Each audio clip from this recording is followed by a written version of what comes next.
বন্ধু, এবার আপনাকে বিদ্যের ঝুলি যাদের আছে তারা খোলেন। মাস্টার যে টাকাটা মাস্টারি করে পায় ওই টাকাটা ওকে কে দেয়? সরকার দেয়।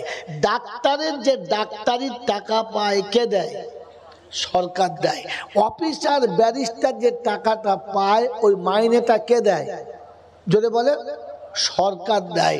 সরকার টাকাটা যেদেরকে দেয় ওই টাকাটা সরকার কোথা থেকে পায়? বিজনেস আছে, টাকা ছাপানোর মেশিন আছে, হ্যাঁ না না বলে? তাহলে টাকাটা সরকার কোথা থেকে পায়? তো বোঝা গেল, খুঁজে দেখা গেল বেশ্যা বাড়ি থেকে চালানা পায়। একটাও নাই। হ্যাঁ, হাত তোলেন যারা মাধ্যমিক পাশে, মোটামুটি হাত তোলেন ভাই, তোলেন না, লুকাচ্ছেন কেন? ছেলের বিয়ের সময় তো তোমার বাপ লম্বা লম্বা লেকচার মেরেছে, আমার ছেলে মাধ্যমিক পাস, হায়ার সেকেন্ডারি পাস, ঝরা বাঁশ আঝরা বাঁশ। এখন হাত তোলেন একবার যে মাধ্যমিক পাস মোটামুটি, হাত তোলেন, তোলেন।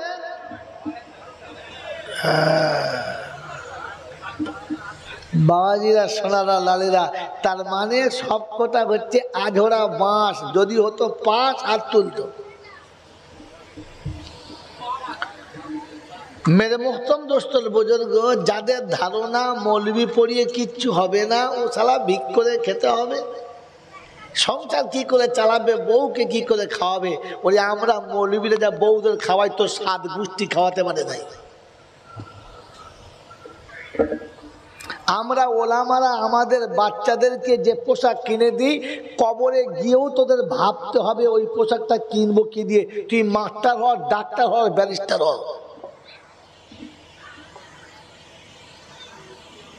আমরা ওলামারা যে খাবারটা সামনে আছে ভাবি কি করে খাবো, আর তোরা ভাবি যে কোথায় পাবো আর কি করে খাবো।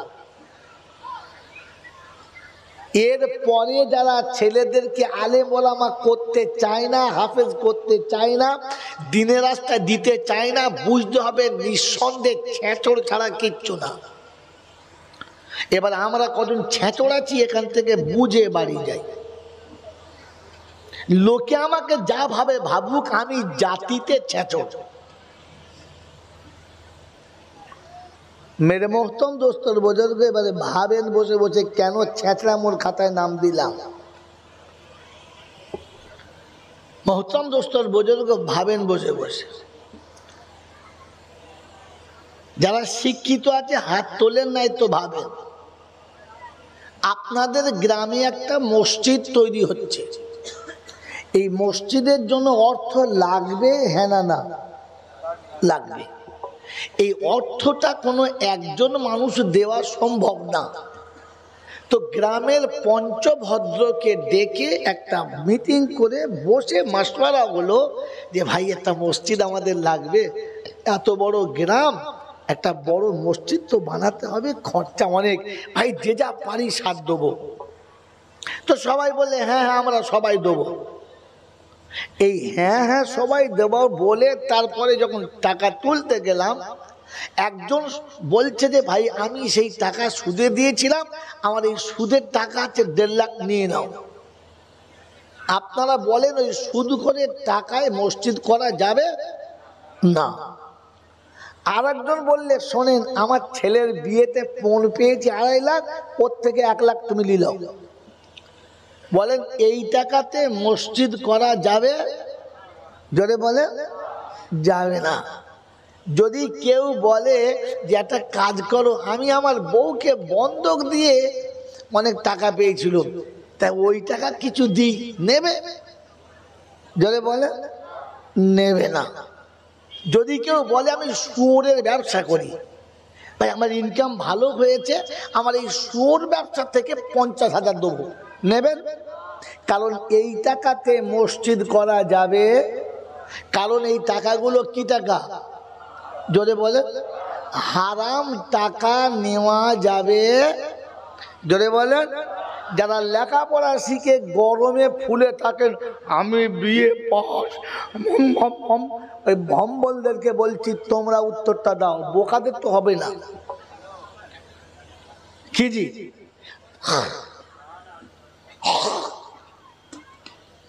বলেন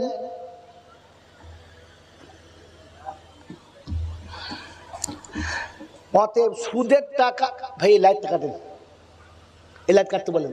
এটা পুতুল নাচে হয়, ঠাকুর তুললে হয়। জলসা করছে তার মাথার উপরে লাইট, নাহলে ঈদ গেছে আমি কেটে দিচ্ছি, দিয়ে ঝেড়েও নিচ্ছে বাবাটা। কোথায় লাইট দিতে যায় না, জলসা দিয়ে বোঝে। হ্যাঁ ভাই লাইটের কাছে লাইট কাটতে বলুন। ভাই কথা শুনেন, আপনাদের জ্ঞানে টনটনে জ্ঞান যে হারাম টাকায় মসজিদ করা যাবে না, এটা আমরা ফাইনাল সবাই জানি। কথা বুঝে এসছে?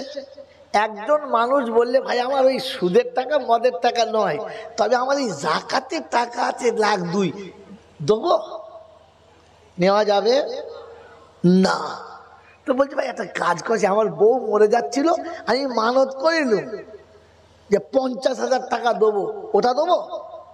তো বলছে না, সাদকা নেওয়া যাবে না, ফিতরা নেওয়া যাবে না, জাকাত নেওয়া যাবে না, সুদের টাকা নেওয়া যাবে না, শুয়োর বেচা টাকা নেওয়া যাবে না, ছেলের পণের টাকা নেওয়া, এক কথায় হারাম টাকা মসজিদে নেওয়া যাবে। ফাইনাল, একদম ফাইনাল। বলেন কোন স্কুলের মাস্টার, হেডমাস্টার যদি বলে জি আমার 50,000 টাকা লিখিলেন, না কেন মাস্টার দিয়েছে? হ্যাঁ না বলে মাস্টারের টাকা নেওয়া যাবে। আচ্ছা একজন ব্যারিস্টার বললেন যে জি কিছু মনে করবেন না, আমার দুনিয়াদার মানুষ, তো আমার 1,00,000 টাকা নেন। তো বক্তা হচ্ছে শ্বাসনলি ফাটিয়ে ফেলবে, একবার তকবির দেবে। হ্যাঁ না বলেন মাস্টারের টাকা নেওয়া যাবে, আলহামদুলিল্লাহ। মাস্টারের টাকা নেওয়া যাবে, ডাক্তারের টাকা নেওয়া যাবে, ব্যারিস্টারের টাকা নেওয়া যাবে, দুনিয়ার বড় অফিসারের টাকা নেওয়া যাবে। কি বলেন, যাবে না যাবে না? জোরে বলেন, যাবে কি যাবে না? যাবে। কোনো হারাম টাকা মসজিদে নেওয়া যাবে? জোরে বলেন না। বন্ধু এবার আপনাকে বিদ্যের ঝুলি যাদের আছে তারা খোলেন। মাস্টার যে টাকাটা মাস্টারি করে পায়, ওই টাকাটা ওকে কে দেয়? সরকার দেয়। ডাক্তারের যে ডাক্তারির টাকা পায়, কে দেয়? সরকার দেয়। অফিসার ব্যারিস্টার যে টাকাটা পায়, ওই মাইনেটা কে দেয়? যদি বলে সরকার দেয়। সরকার টাকাটা যেদেরকে দেয়, ওই টাকাটা সরকার কোথা থেকে পায়? বিজনেস আছে, টাকা ছাপানোর মেশিন আছে, হ্যাঁ না বলে? তাহলে টাকাটা সরকার কোথা থেকে পায়? তো বোঝা গেল, খুঁজে দেখা গেল বেশ্যা বাড়ি থেকে চালানা পায়, মদের লাইসেন্স আর গেঁজার লাইসেন্স থেকে 10 টাকা পায়, অফিসের জাল আর ঘুষ এখান থেকে 10 পয়সা পায়। কথা বুঝেছেন? কথা বুঝেছেন? চিটিংবাজি করে 10 টাকা পায়। আর গোটা দেশে একটা স্ট্যাম্প মার্কা ভিখারি ছেড়ে রেখেছে, যারা সন্দেহ হলেই হাত পেতে চায় না। আপনাদের নাম বলি না, আমাদের বলছি। স্ট্যাম্প মারা ভিখারি, না দিলে পানিশমেন্ট। বুঝলেন নাই? এদের কাছ থেকে পায়। এইরকম চুরি করে, ছেঁচড়ামো করে, মদ বেচে, সুদ বেচে, দেশ বেচে, জাত বেচে যে টাকা সরকারের কাছে যায়, ওই টাকাটা ঘুরিয়ে মাস্টারকে দেয়। এই এতগুলো পাপের টাকা মাস্টারের কি করে হালাল হয়?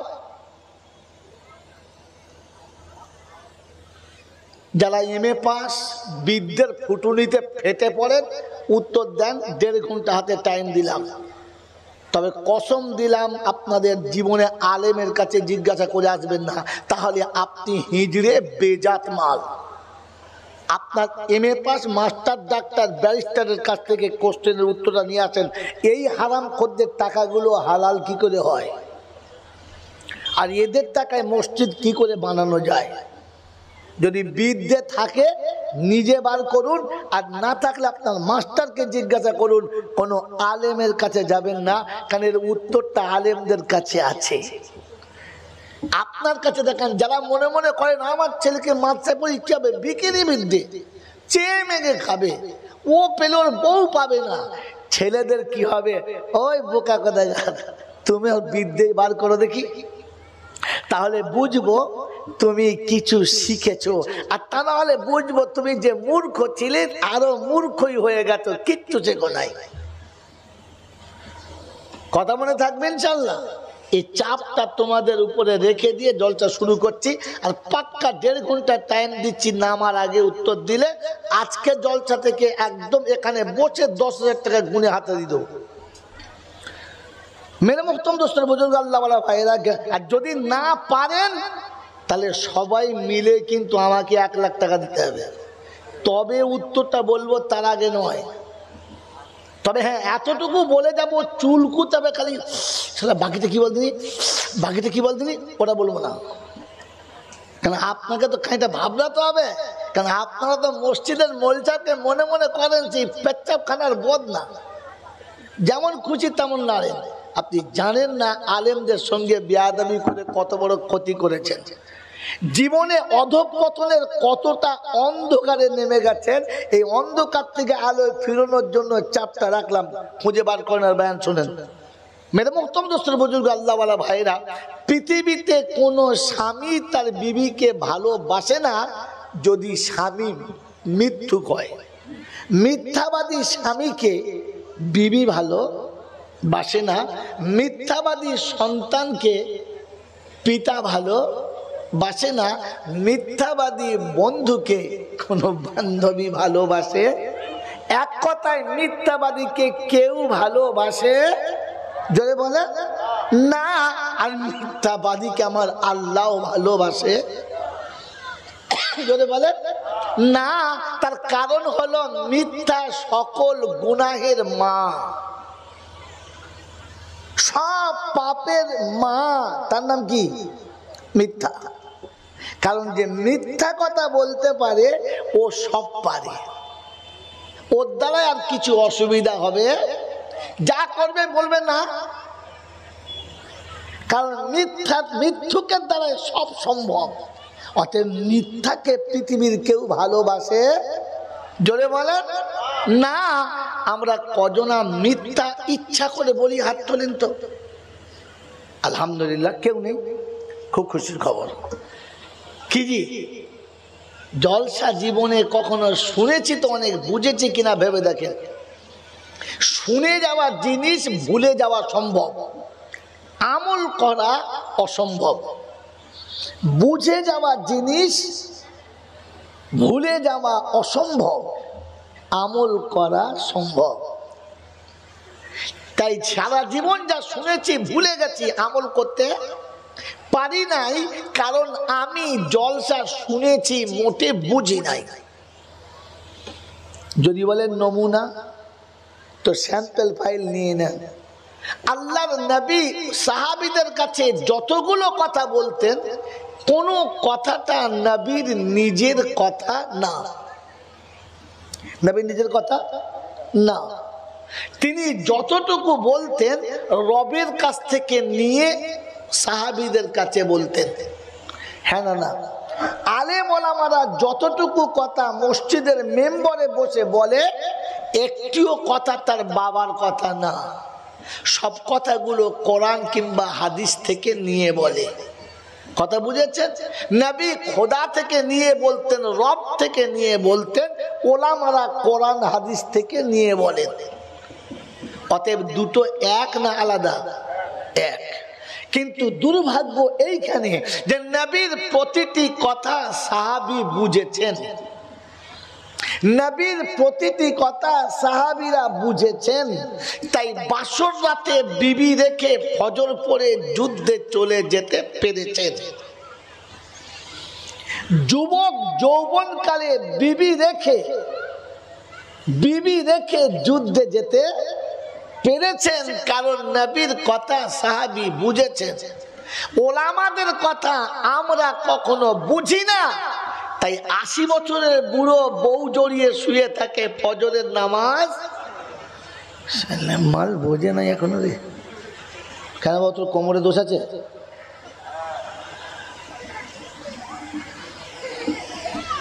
বলেন, এখনো পর্যন্ত নামাজ কি জিনিস আমি বুঝি না, কোরআন কি জিনিস আমি বুঝি না। বলেন, রমজানের মাস তো এসেছিল, আর রমজান মাসেতে আপনাদের এখানে কি বলে তারাবির নামাজ হয়েছে ইনশাল্লাহ? হাফেজ সাহেবদের দিয়ে খতম শুনেছি ইনশাল্লাহ? জোরে বলেন, শুনেছি? হ্যাঁ না বলেন না? তো বলেন, কোরআন শরীফ খতম শোনা রমজান মাসে একটা সুন্নাত, হ্যাঁ না না? আর তারাবি পড়া একটা সুন্নাত।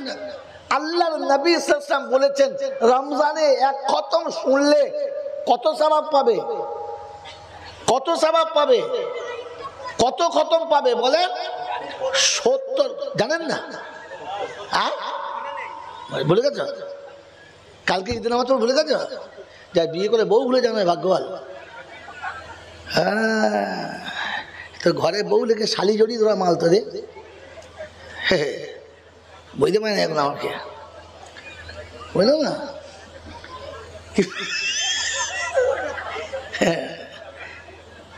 মেরে মুক্তম দোস্ত বুজুর্গ বলেন, এবার আপনাদের কাছে জিজ্ঞাসা করছি, কোরআন শরীফ খতম শোনা সুন্নাত, এই শব্দটা কার কাছে শুনেছেন? ওলামাদের কাছে। বলেন, শুনেছেন? মিথ্যা কথা বললেন কেন?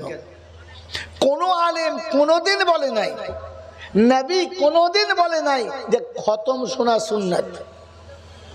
আল্লাহ বলেছেন, নবী বলেছেন, ওলামারা বলেছেন রমজান মাসে কোরআন শোনা সুন্নাত। কোরআন শুনেছেন না খতম শুনেছেন? যদি বলেন, বাপ মরে গেছে, বাপের নামে এক খতম, মা মরে গেছে তার নামে এক খতম, দাদুর নামে এক খতম, দাদির নামে এক। ও তো এমনিতে খতম হয়ে গেছে, এরা আবার তার উপরে খতম করেছে। ছি ছি ছি ছি ছি ছি ছি। আরে কোরআন খতম করা নয়, কোরআন পড়া সুন্নাত, কোরআন শোনা।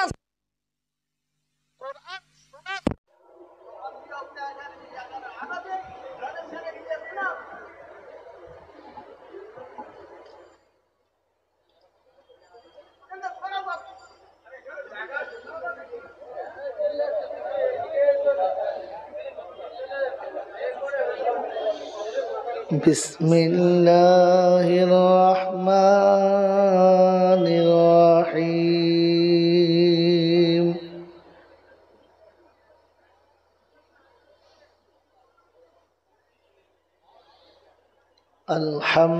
আলহামদুলিল্লাহি রাব্বিল আলামিন।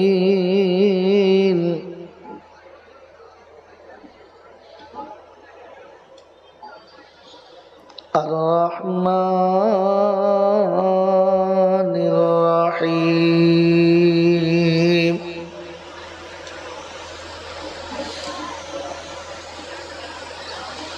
মালিকি ইয়াউমিদ্দিন।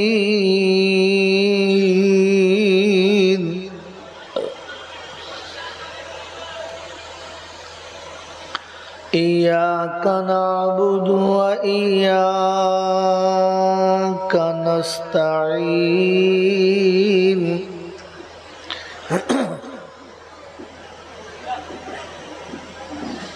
ইহদিনাস সিরাতাল মুস্তাকিম।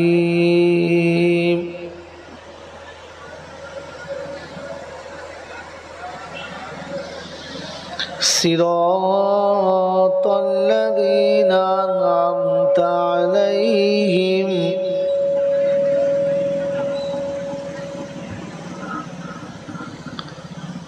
গায়রিল মাগদুবি আলাইহিম ওয়ালাদ-দাল্লিন।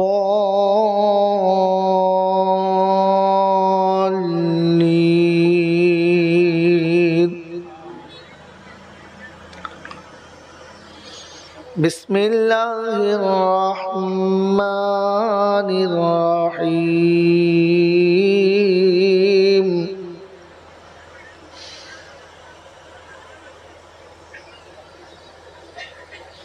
আলিফ লাম মিম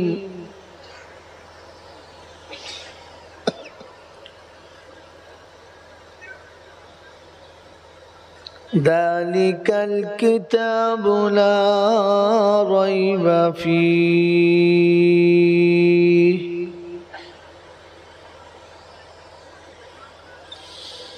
হুদাল লিল মুত্তাকিন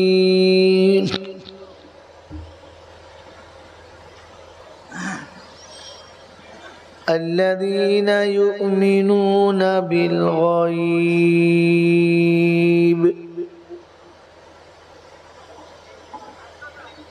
ويقيمون الصلاة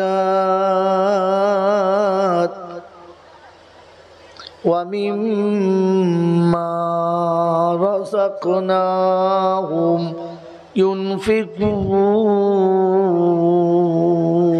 ينفقون صدق الله العظيم اللهم صل على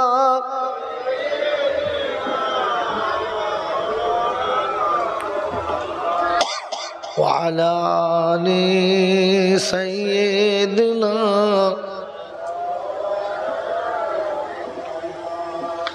আমি ধন্য হয়েছি ওগো ধন্য বিশ্বনবী তোমারি জন্য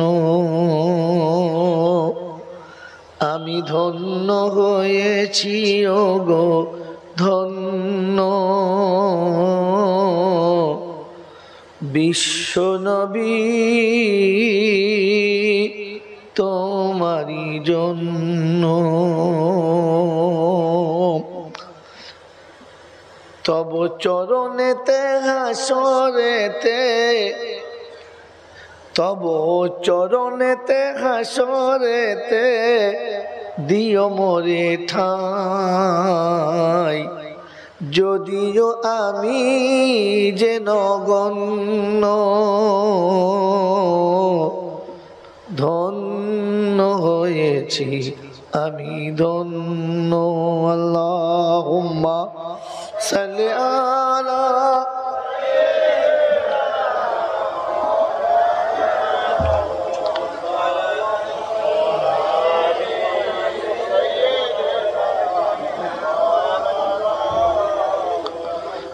পেয়েছি তোমার হতে পেয়েছি তোমার হতে রোজা ও নামাজ পেয়েছি তোমার হতে কালেমা ও কোরআন পেয়েছি তোমার হতে রোজা ও নামাজ পেয়েছি তোমার হতে কালিমা ও কোরআন ধন্য হয়েছে তারা পাইয়া তোমায় বিশ্বেতে ছিল যারা জঘন্য ধন্য হয়েছি আমি ধন্য আল্লাহুম্মা সাল্লি আলা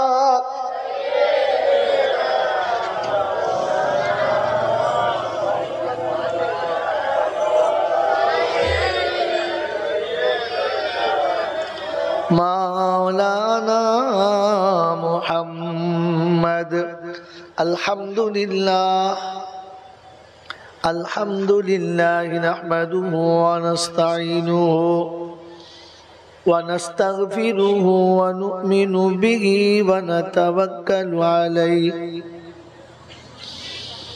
ওয়া নাউযু বিল্লাহি মিন শুরুরি আনফুসিনা ওয়া মিন সাইয়্যাতি আমালিনা من يهده الله فلا مضل له ومن يضلله فلا هادي له ونشهد أن لا إله إلا الله وحده لا شريك له ونشهد أن سيدنا ونبينا وشفينا وحبيبنا وسندنا ومرشدنا ومولانا محمدا عبده ورسوله صلى الله تعالى عليه وعلى آله وأصحابه وأزواجه وذرياته وأهل بيته أجمعين. قال الله تبارك وتعالى في كلامه العظيم: بسم الله الرحمن الرحيم. رب اشرح لي صدري ويسر لي أمري واحلل عقدة من لساني يفقه قولي. وقال أيضا: سبحانك لا علم لنا إلا ما علمتنا إنك أنت العليم الحكيم. وقال أيضا: ربنا لا تؤاخذنا إن نسينا أو أخطأنا. সকলে বলি আমিন। قال الله عز وجل أيضا في كلامه: إن إلينا إيابهم ثم إن علينا حسابهم. وقال أيضا: إن هذه تذكرة فمن شاء اتخذ إلى ربه مآبا. إن هذه تذكرة فمن شاء اتخذ إلى ربه سبيلا. قال النبي صلى الله عليه وسلم: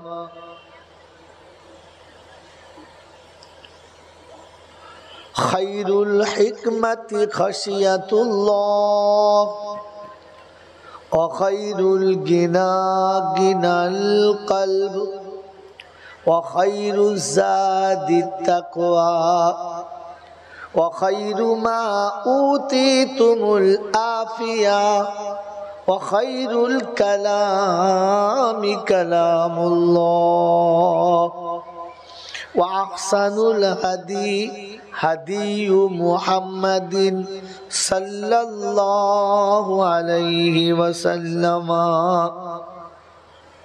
وشر الأمور محدثاتها وكل محدث بدعة وكل بدعة ضلالة وكل ضلالة في النار.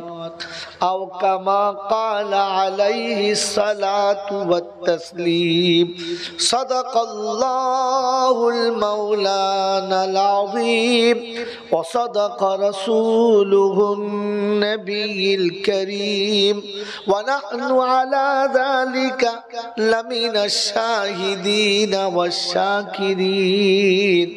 يا أيها الذين آمنوا صلوا عليه وسلموا تسليما. اللهم صل على محمد وعلى آل محمد كما صليت على إبراهيم وعلى آل إبراهيم إنك حميد مجيد. اللهم بارك على محمد وعلى آل محمد كما باركت على إبراهيم وعلى آل إبراهيم إنك حميد مجيد. আলহামদুলিল্লাহ, আল্লাহ পাকের লাখো শুকরিয়া, তিনি আমাদেরকে বড় ভালোবেসে নিরাপদে সুস্থ শরীরে দীর্ঘদিন উপাসনার পর ঈদের আনন্দের সাগরে সাঁতার কেটে পরে পরই জান্নাতের বাগানে ফেরেশতাদের সাথে কিছু সময় দেওয়ার সুযোগ দিয়েছেন। আর আমি আপনি সুযোগটাকে সদ্ব্যবহার করতে পেরেছি, এজন্যে মুক্ত কণ্ঠে কৃতজ্ঞতা স্বীকার করে বলি আলহামদুলিল্লাহ। প্রশংসার একমাত্র মালিক হলো আল্লাহ। তিনি ছিলেন, তিনি আছেন, তিনি থাকবেন। তিনি ছিলেন, তিনি আছেন, আর তিনি থাকবেন। আমরা কেউ ছিলাম না, আমরা কেউ থাকবো। জোরে বলে, এই পৃথিবী একদিন শূন্য ছিল, আবার একদিন শূন্য হবে, রক্ষা করা যাবে না। শুধু সে থাকবে যে ছিল, বাকি কেউ থাকবে না। তার কাছেই যেতে হবে, অন্যথায় যাওয়া যাবে না। আমার সময় মতো যাব, এই সুযোগ কাউকে দেয় নাই, আর আমাদেরকেও দেবেন না। তার কাছে যাওয়ার পরে লাঠি বল, পাটি বল, দল বল, বিদ্যে বল, বুদ্ধি বল, অর্থ বল, জনবল, মনোবল, বুকের বল আর কোমরের বল, দেশের বল আর দশের বল, তো কবর প্রতিদিন বলছি একবার শুবি চল, একবার চল, তারপরে বুঝবি কার বল। অর্থের গরম, ডিগ্রির গরম, রূপের গরম, যৌবনের গরম, বুদ্ধির গরম, বিদ্যের গরম। দিল্লিতে দাদার গরম, কলকাতায় দিদির গরম, বাঁশতলায় গেলেই ফুল নরম। ওখানে নরম হলে রেহাই, আর গরম হলে পেটাই। সিস্টেম একটাই, দ্বিতীয় কোনো সিস্টেম নাই। এই ক্ষমতার যিনি একাই মালিক, তিনি কে? আল্লাহ। ঠিক তারপরে কথাগুলো ভাই শোনে, শুধু শোনেন না, বোঝেন। তার দরবারে কানা খোঁড়া, সাদা কালো, দেশি বিদেশি, আমাদের ওদের, এ দলের ও দলের, হাফেজ সাহেব, মুল সাহেব, পীর সাহেব, ফকির সাহেব, ডাক্তার, মাস্টার, শিক্ষিত মূর্খ, ধনী গরিব, চাষা ভূষক, কানা কুঁজো, অচল সচল, দুর্বল সবল, মরলে কিন্তু সব একদল। হানাফি, সাফি, মালিকি, হাম্বালি, কাদরিয়া, চিস্তিয়া, মোজাদ্দেদিয়া, নকশবন্দিয়া, দেওবন্দ, ফুরফুরা, তবলিগ, হেজবুল্লাহ, আজানগাছি, হাক্কানি, কাদিয়ানি, তালতলা, নারকোলডাঙ্গা, পাথরচাবড়ি, পিয়ারডাঙ্গা, মরে গেলি কবরডাঙ্গা, ক্লিয়ার। হিন্দু, মুসলমান, জৈন, খ্রিস্টান, বেঈমান, নাফরমান, মরার পরে সব সমান সমান, তখন একটাই নাম, লাশ। ফেরেশতারা বললে যখন যাচ্ছিস তবে যা, তবে যাবার সময় দেখে যাস আগে চলে গেছে আচাচা বাঁশ। যদি আমল থাকে তো যাস, আর তা নাহলে ভেবে যাস শুলে বাঁশ। এই ক্ষমতার যিনি একাই মালিক তিনি হলেন আল্লাহ। ঠিক তারপরে শতকোটি দরুদ ও সালাম বর্ষিত হোক আমার আপনার নবী, দোজাহানের বাদশাহ, তাজদারে মদিনা, সরওয়ারে কায়নাইন, ফখর দোজাহান, ইমামুল আম্বিয়া, খাতিমুন নবিয়িন, আশিকুল আরিফিন, শফিয়ে মুজনাবিন, আনিসুল গরিবিন, আশিকুল মুরাদিন, রহমাতাল লিল আলামিন জনাবে মুহাম্মদুর রাসূলুল্লাহ সাল্লাল্লাহু তাআলা আলাইহি ওয়াসাল্লামের উপরে, সেই সাথে আল্লাহর অপুরন্ত রহমত অযাচিত হবে বর্ষিত হোক তার সকল নেক বান্দা ও বান্দীদের উপরে। সকলে বলি আল্লাহুম্মা আমিন।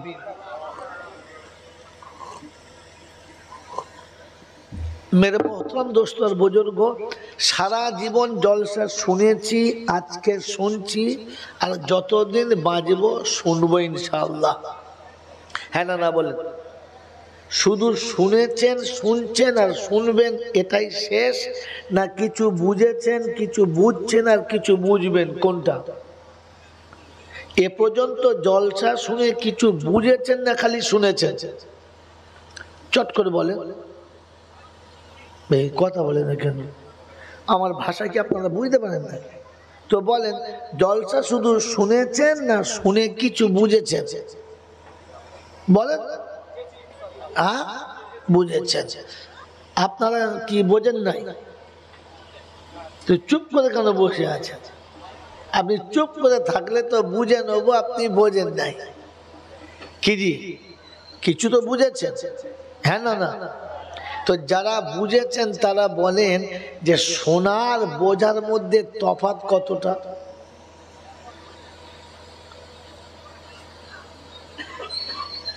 আল্লাহু আকবার। তাহলে এতদিন জলসা বেকার মাঠে মাঠে মার খেয়েছে, তো খালি শুনেছেন কিচ্ছু বোঝেন নাই। বুঝেছেন? বোঝেন নাই। বুঝলে বলতে পারতেন শোনার বোঝার মধ্যে তফাৎ কতটা? কতটা? অনেক। বলো অনেকটা কতটা? জানে না ভাই। যারা শিক্ষিত মানুষ, কমপক্ষে মাধ্যমিক পাস কিংবা তার উপর লেভেলের, এরকম মানুষ কে কে আছেন? হাত তোলেন তো। বলবো হাত তোলে। সেদিন জাহান্নামীরা বলবে ফামা তানফাউহুম শাফাআতুশ শাফিঈন। ওরে বেকার চেষ্টা করিস না। আর 18,000 আউলিয়া যদি তওবা করে আমার আল্লাহ কবুল করবে না। 18,000 আউলিয়ার দোয়া যদি কবুল না হয় তো তোমাদের মসজিদের ইমাম সাহেব করলে হবে তো? হ্যাঁ এ বাবাজিরা, কোরআন বাস্তবের নাম, ইসলাম বাস্তবের নাম, ধর্ম বাস্তবের নাম, অবাস্তবের নাম ইসলাম না। ইনি কি আমি জানি না। আপনার দেশের লোক তো না বিদেশে? দেশের লোক তো। এখন এনার 3টে মেয়ে। কটা মেয়ে আমি জানি না, বুঝানোর জন্য বলছি। একটা 9-এ, একটা 11-এ, আর একটা বিয়ে। 3 ক্লাসে 3 মেয়ে পড়ে। মাঝে মাঝে দেখবেন ওই 3টে মেয়ের সঙ্গে আরো 3-4টে মেয়েও আসে, বান্ধবী হিসাবে। আসে না? আসে না? জোরে বলেন। কখনো দেখেছেন 3-4টে ছেলে আসে? আসে না। মেয়ে আছে তাই মেয়ে আসে, ছেলে আসে? জোরে বলেন। আর যদি ভুল করে কোনো ছেলে আসে, এইটা উচিত হবে না দেশের পাড়ার বাড়ির কেউ ওই ছেলেগুলোকে ভালো চোখে দেখবে? দেখবে? দেখবে না। আমার এই ভাইয়ের 4টে ছেলে আছে, একটা 8-এ, একটা মাধ্যমিকে, একটা 12-এ, একটা বিয়ে। এই 4টে ছেলের সাথে সাথে মাঝে মাঝে আরো 2-4টে ছেলে আসে না? আসে। ভুল করে কোনোদিন একটা সুন্দর টুকটুকি মেয়ে ওনার ছেলের হাত ধরে আসবে? যদি বলে আসবে না। ছেলে আছে তাই ছেলে আসে, মেয়ে আসবে না। আর যদি ভুল করে কোনো মেয়ে আসে তো সমাজের কেউ ভালো চোখে দেখবে? যদি বলে না। আপনি বেঁচে আছেন তাই অনেক বন্ধু আপনার সাথে আসবে, অনেক বন্ধু আপনার সাথে আসবে। আপনি যেদিন মরে যাবেন সেদিন আর কোনো বন্ধু আপনার বিবির কাছে আসবে? যদি বলেন আসবে? আসবে না। আর যদি আসে তো সমাজ ভালো চোখে দেখবে? যদি বলেন দেখবে? এটা যদি বুঝিয়ে এসে থাকে মুসলমানের ছেলে, বুঝে নাও যার গোটা জীবনে কোরআন ছিল না, মরার পরে উপর থেকে কোরআন দিলে আর যাবে না। কারণ কোরআন থাকলে তবে কোরআন যাবে। কথা বুঝে এসেছে? জীবনে যদি কলেমা থাকে তো মরার পরে কলমা খালি করে দিও, কলমা যাবে। তা না হলে ওটা ফিরে যাবে আর দোয়া করাটাই ভুল হবে। আমার বাবাজিরা, আমার সোনার চাঁদ বন্ধুরা, আমার সোনামণি মায়েরা বোনেরা, আল্লাহ যেটা ফায়সালা করেছে ওটা যদি আমি পাল্টাতে চাই তাহলে এটা ঠিক হবে না ভুল হবে?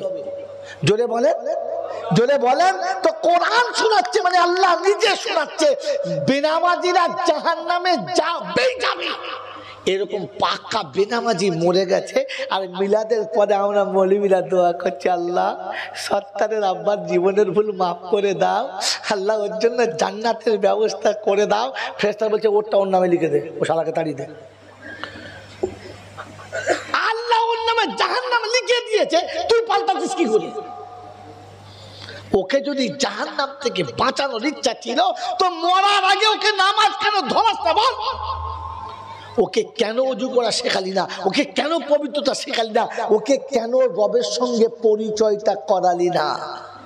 বন্ধু, যদি জাহান্নাম থেকে বাঁচাতে চাও তো মরার আগে সাজাও। তাই কোরআন শুনেছে ওয়ামুর আহলাকা বিসসালাতি ওয়াস্তাবির আলাইহা লা নাসালুকা রিজকা। হাবিব নামাজে নিজে দাঁড়াও, উম্মতকে নামাজি বানাও, কারণ নামাজ ছাড়া আমি কাউকে পাস দেব।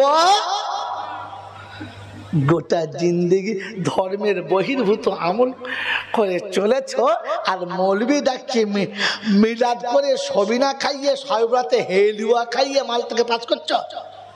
হে মুসলমানের ছেলে, জলসা বোঝার চেষ্টা করো, শুধু শুনে চলে যেও না। আখেরি মোনাজাত হবে, ঝেড়ে দোয়া করবে, পা পাবে, মা পাবে, কিচ্ছু হবে না। আগে আপনাকে ওযু করে পবিত্র হতে হবে, নামাজ পড়ে জলসায় বসতে হবে, আর এখান থেকে উঠে গিয়ে নামাজ পড়তে হবে, তবে জলসা আপনাকে বাঁচাবে।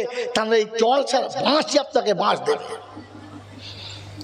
সেদিন বক্তা দেখবেন নিজের রাস্তা কেটে পালা, বলে হুজুর আপনি আপনি।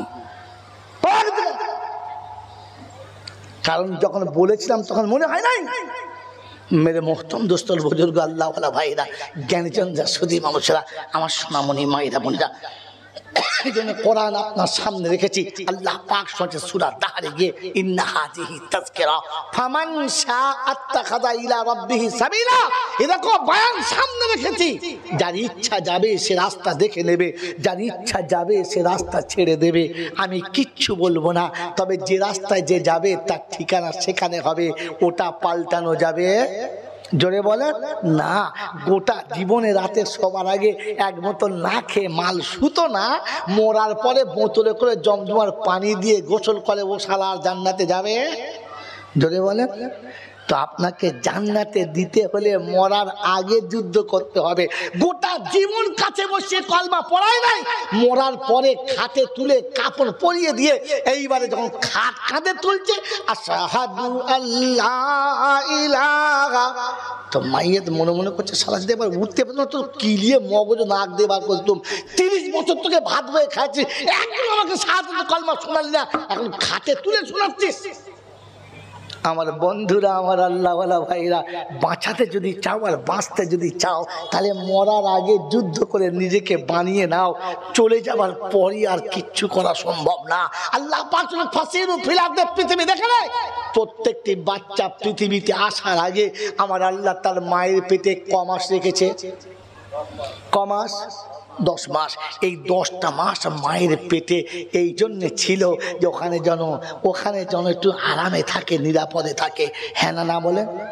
না না না, এই 10টা মাস আল্লাহ পাক রব্বুল আলামিন বলেন তাকে মায়ের পেটে রেখেছিলাম নিরাপদে শুধু থাকার জন্য নয়, আমি আল্লাহ তাকে মায়ের পেটে রেখে তার শরীরের সব অঙ্গ প্রত্যঙ্গ বানিয়েছি। চোখের জায়গায় চোখ, নাকের জায়গায় নাক, হাত পা সমস্ত আঙুল সব ঠিক করে দিয়েছি। আর বলেছি 10 মাসে তো শরীরের পুরো গঠন হয়ে গেছে, এবারে যা বার হয়ে চলে যা। মায়ের পেটে থেকে আসার পরে যদি দেখে যে কোনো ছেলের একটা হাত শর্ট পড়ে গেছে, পৃথিবীর কোনো ডাক্তারের ক্ষমতা আছে ওই ছেলেটার হাতটা বানিয়ে দেবে? আপনি মোটরসাইকেল চড়ে ঈদের দিনে ফুর্তি মেরে যেতে গিয়ে মারলেন একবার কারেন্টের পোস্টারের গায়ে ধাক্কা, মোটরসাইকেল ভেঙে দুটো ঠ্যাং ভেঙে 4টে হয়ে গেছে। তো আপনি ডাক্তারের কাছে চলে যান, আপনার জাঙের হাড়গুলো বার করে আবার নতুন হাড় দিয়ে রড সাইডে বেঁধে দিয়ে পাটা সোজা করে দেবে, পা হয়ে যাবে। হ্যাঁ না না? যদি বলেন হ্যাঁ না না। কিন্তু যে ছেলেটি মায়ের পেটে থেকে একটা পা ভাঙা নিয়ে পৃথিবীতে এসেছে, পৃথিবীর কোনো ডাক্তার আছে, পৃথিবীর কোনো সার্জন আছে, পৃথিবীর কোনো এত বড় কি বলে আপনার অভিজ্ঞ কবিরাজ আছে যে ওই বাচ্চার পাটাকে ভালো করে দেবে? যদি বলেন আছে? আছে আছে? কথা বলে দাও আছে। তাহলে কি বোঝা গেল? মায়ের পেটে থেকে যে পূর্ণ হয়ে আসতে পারে নাই, পৃথিবীর জমিনে তাকে ঠিক করা সম্ভব নয়। আল্লাহ পাক বলে বুঝে নে পৃথিবীর জমিনে যে নিজের আমল ঠিক করে আসে নাই, নিজের ঈমান ঠিক করে আসে নাই, নিজের আখিরাত বানিয়ে আসে নাই, কবরে আসার পরে আর ঠিক করার কোনো ডাক্তার, কোনো মাস্টার, কোনো ব্যারিস্টার নাই।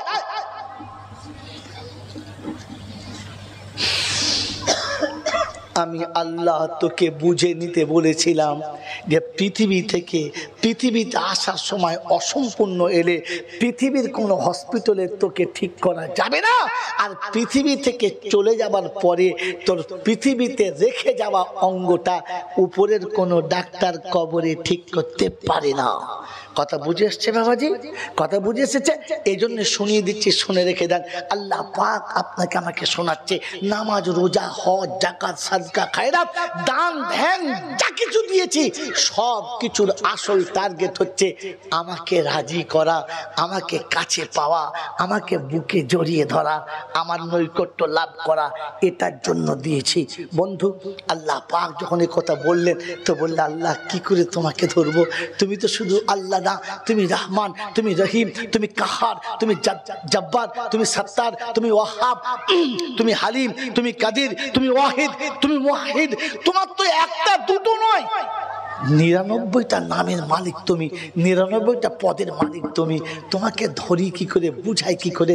লা তারাহুল উয়ুন ওয়ালা তুখালিতুল জুনুন, তোমাকে চোখে দেখাও যায় না, ধারণাতে কল্পনাতে আনাও যায় না, তো আমি তোমাকে কি করে ধরবো, তোমাকে রাজি করব?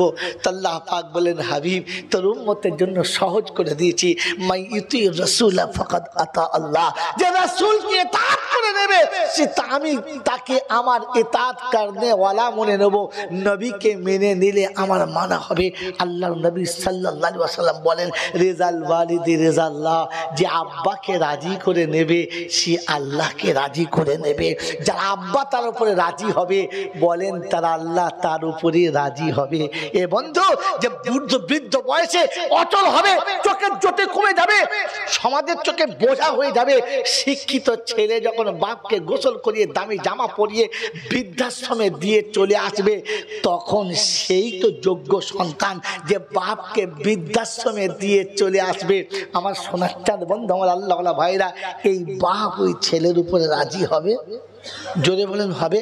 পৃথিবীতে একটা আলেমের নাম বলেন, একটা হাফেজের নাম বলেন যে বুড়ো বয়সে তার জন্ম দেওয়া পিতা মাতাকে বৃদ্ধাশ্রমে ভর্তি করেছে। একটা হাফেজের নাম বলেন পারলে কাল সকালে উঠে সালাকে গুলি করে মেরে দেবো রাজপথের উপরে, যে নিজের বাপকে বৃদ্ধাশ্রমে ভরে দিয়েছে।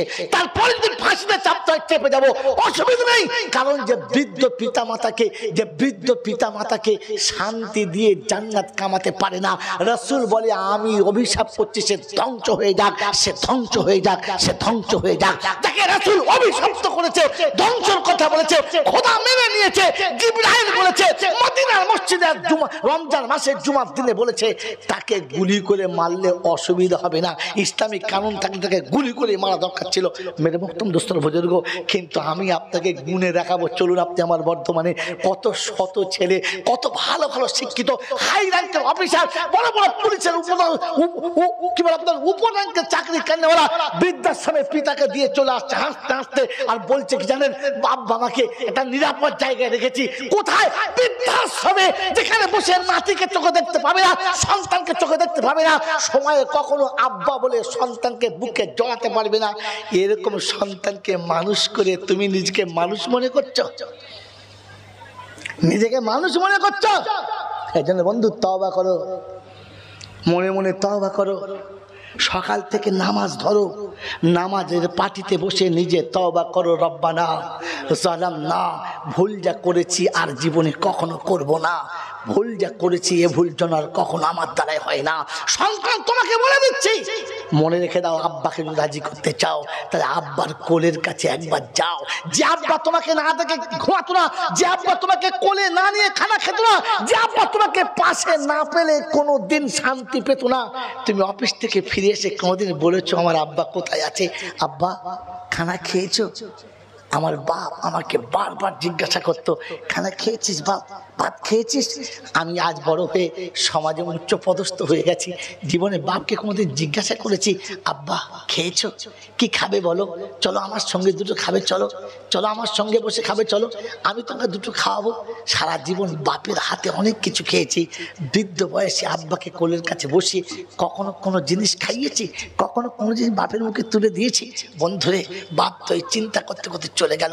বিষ যদি খাইয়ে দিতিস, লোকে দেখতো মনে মনে করতো ছেলের হাতে বিষ খেয়ে বাপ মরে গেছে, বিষ তো খাইয়ে দিলি না, কিন্তু বিছানায় শুয়ে ছটফট করে মরে গেল, একটা যন্ত্রণার ট্যাবলেট পেল না, এটা পৃথিবীর কেউ জানতে পেল না। ওরে নিমু হারাম, বিষ খাওয়ালেও তো লোকে বুঝতো ছেলের হাতে মরেছে, কিন্তু এমন ভাবে মারলি নিজে যে বাপের মরাটা কেউ বুঝতেও পারলো না। এখানেও চিটিংবাজি করলি। আমার বন্ধুরা, আমার আল্লাহওয়ালা ভাইরা, তোর মাথার যন্ত্রণা হলে যে বাপ একটা দিন শুয়ে ঘুমাতো না, সেই বাপ বিছানায় শুয়ে লাফায়, তোর পয়সায় তখন এতটা কম পড়ে যায় যে বাপের জন্য দুটো আরামের ওষুধও আসে না, ঘুমের ট্যাবলেটও আসে না, আর নিজে বাপের কাছে দাঁড়িয়ে সান্ত্বনাও দিতে পারি না। আপনি আল্লাহকে রাজি করাবেন তো করাবেন কি দিয়ে? আপনি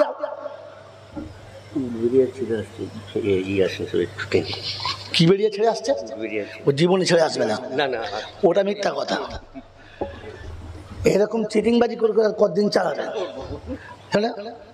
এখন কোথায় আছে চোখে দেখে নাই, মিচি মিচি বলছে উলুবেড়িয়া ছেড়ে আসছে। আরে মসজিদ জন আট বক্তা এসো,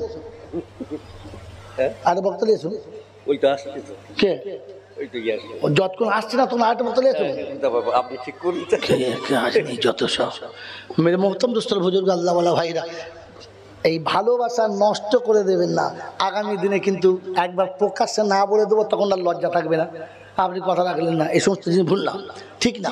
মেরে মোহতম দুস্তর বুজুর্গ আল্লাহওয়ালা ভাইরা, জ্ঞানীজনরা, সুদী নৌসরা, আমার সোনামণি মায়েরা বোনেরা, আমি আপনি ঠান্ডা মাথায় মনে রেখে দিই, এরকম ভুল যেন কখনো করি না, যে ভুলটা আমি আমার রবের কাছে গিয়ে ভালো করে মুখ দেখাতে পারবো, মুখ দেখাতে পারবো। যদি বলেন পারবো, পারবো না।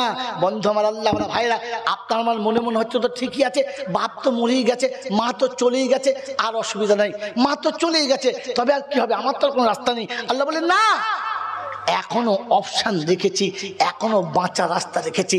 ওই মুসলমানের ছেলে, এই তো রমজান চলে গেল, ঈদের দিন এলো, ঈদের দিন আসার আগে সন্তানের জন্য বাজার হলো, বিবির জন্য বাজার হলো, আত্মীয়র জন্য বাজার হলো, নিজের জন্য সুন্দর বাজার হলো, সবার পোশাক এসে গেল। একবার মনে হলো না আমার মা থাকলেও তো তাকে একটা পোশাক দিতে হতো, মা আমার পোশাক না কিনে কারো কিনতো না, মা আমাকে না সাজিয়ে কোনোদিন সাজতো না, মা আমাকে না খাইয়ে কোনোদিন খেত না, মা আমাকে আদর করে আনন্দ না দিয়ে কখনো আনন্দের সাগরে সাঁতার দিত না। এটা যখন মনে হয়েছে মেরে মোহতরম দোস্তর বুজুর্গ, সেদিন ঈদের বাজার করে সবার হাতে তুলে দিয়েছো। আর ঈদের নামাজ পড়তে যাওয়ার আগে সুন্দর একটা জামা পরে টুকটুক টুকটুক করে মায়ের কবরের কাছে দাঁড়াতে পারলে না? মা, আজ ঈদের দিন তুমি চলে এসেছো, আমি কিন্তু ভুলে যাই নাই। তুমি না খাইয়ে আমাকে ঈদগাহে পাঠাতে না, তুমি না খাইয়ে আমাকে ঈদগাহে পাঠাতে না, কিন্তু আজ আমি একা সেজে এসেছি। আজ আমাকে আব্বা বলে ডেকে কোলের কাছে বসিয়ে খাওয়াবার মতো কাউকে পেলাম না। মা, একাই চলে এসেছি তোমার কাছে, বলো না তুমি ভালো আছো, তুমি শান্তিতে আছো? মা, আজ আমি তোমার কাছে এসেছি, তুমি যাও নাই, আমি এসেছি। আল্লাহ দরবারে হাত তুলেছে, চোখ দুটো পানিতে ছলছল করছে। আল্লাহ আমার ফেরেশতা দেখে জিজ্ঞাসা করছে, মাইয়াবকে ফিল আরদি ইয়া আইয়ুহাল মালায়েকা, ও আমার ফেরেশতারা, এমন করে জমিনে কাঁদে কে?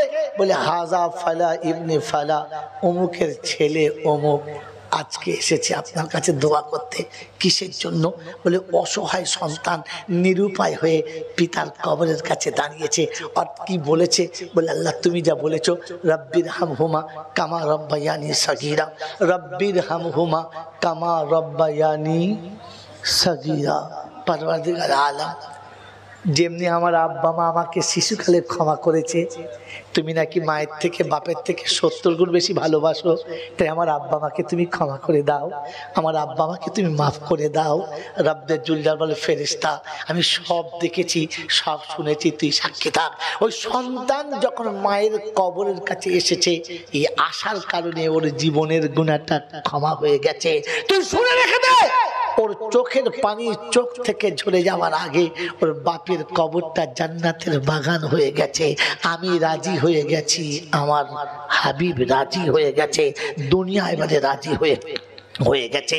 আমি শুনিয়ে দিচ্ছি, শোন, ওই আব্বাকে যদি রাজি করতে পারিস, ওই আল্লাহ তোর উপরে রাজি হবে। তাই আব্বার কাছে গিয়ে নিজেকে ধরা দিবি। আমার শোনার চান বন্ধুরা, আমার সোনামণি মায়েরা বোনেরা, আল্লাহ পাক কোরআনে পাকে শুনিয়ে দিয়েছিলেন, আর আপনাকে আমাকে বুঝিয়ে দিয়েছিলেন, তুই পাক হয়ে আসবি, না পাক হয়ে আসবি না। কারণ আমি আল্লাহ পাক পছন্দ করি।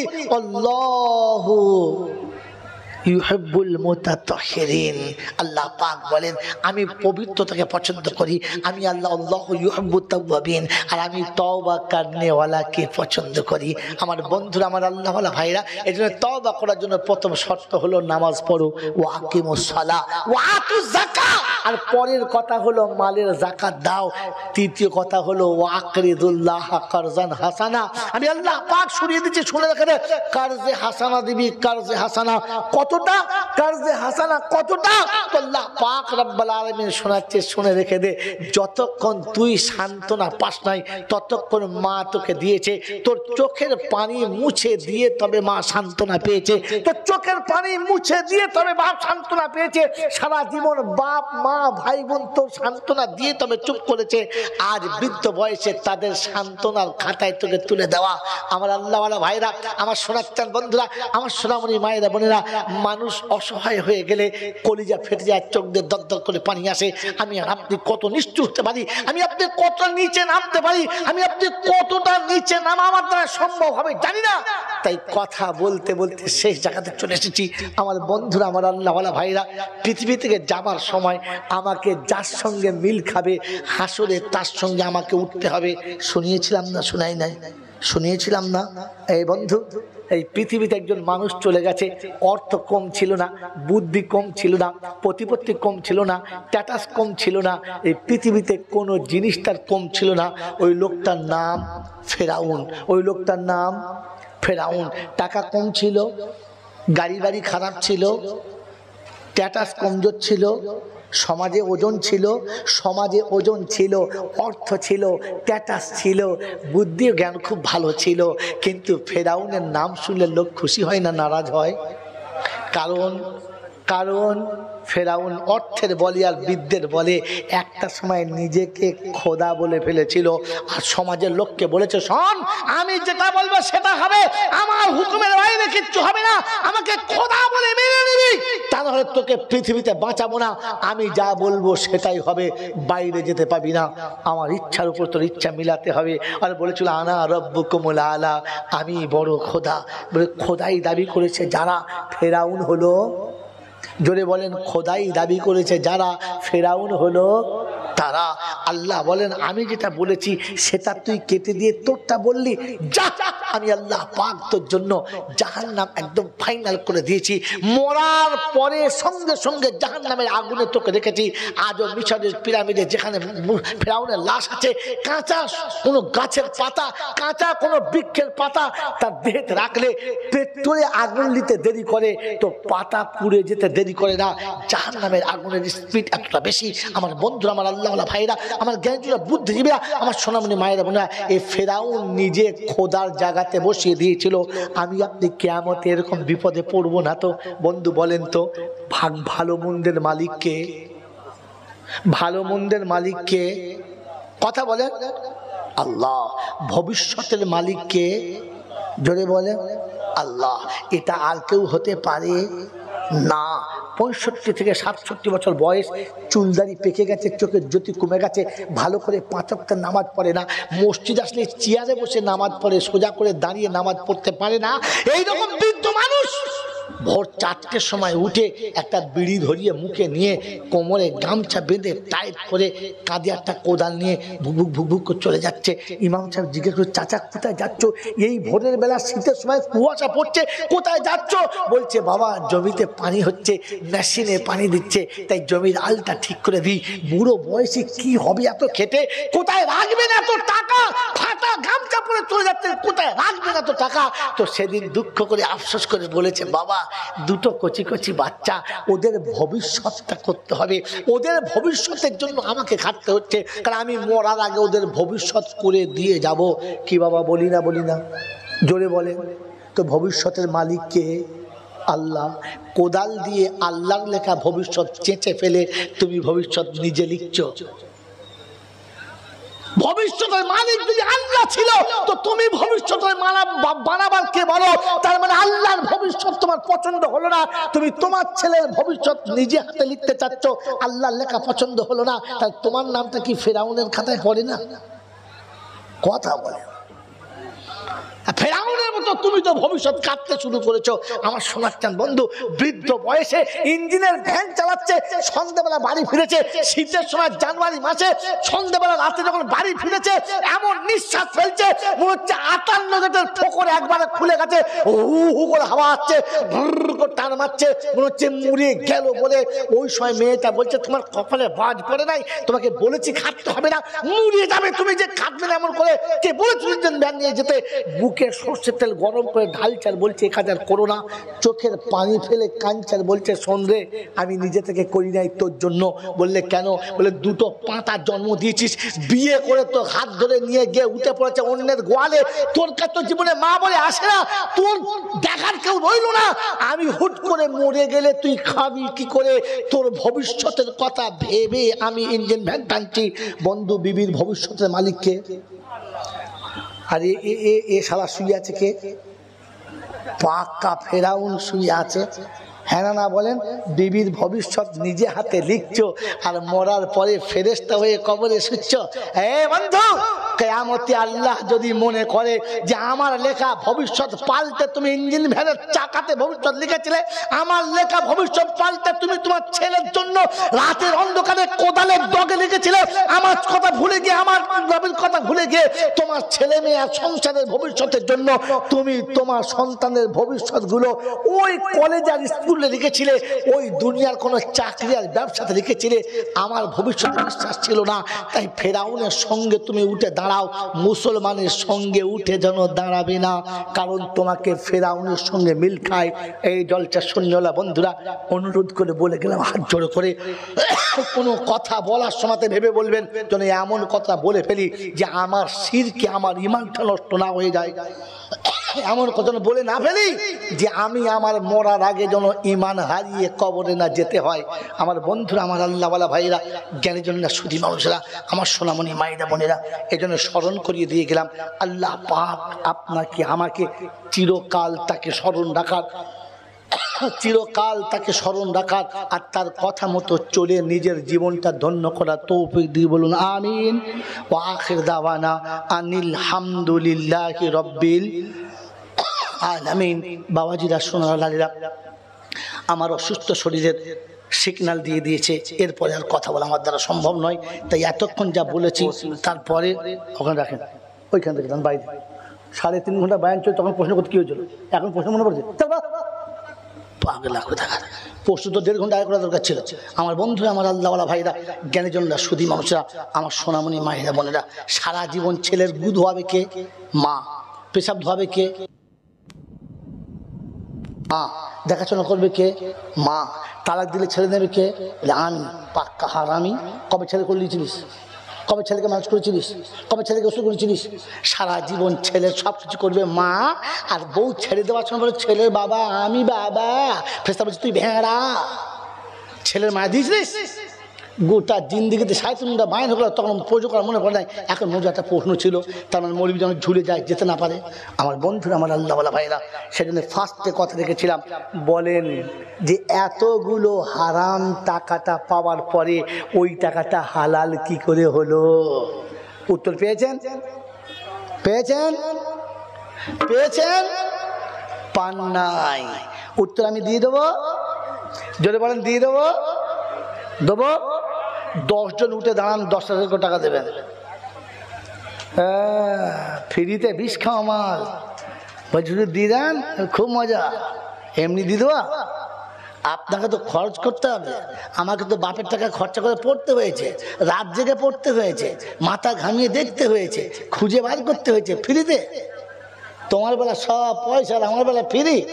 কোর্টে রেজিস্ট্রি বিয়ে পড়াবার সময়তে রেজিস্ট্রারকে 5,000 টাকা দিতে লজ্জা পায় না, ইমাম বিয়ে পড়ালে 50 টাকা সে দেয়, সেই খরচ মাল তো কথা বলে না। বাবাজি, কোর্টের উকিল কাগজে খালি লিখে দেয় এর জমিটা ওর নামে হয়ে গেছে, হ্যাঁ না? তার জন্য কোর্টের ফি কত?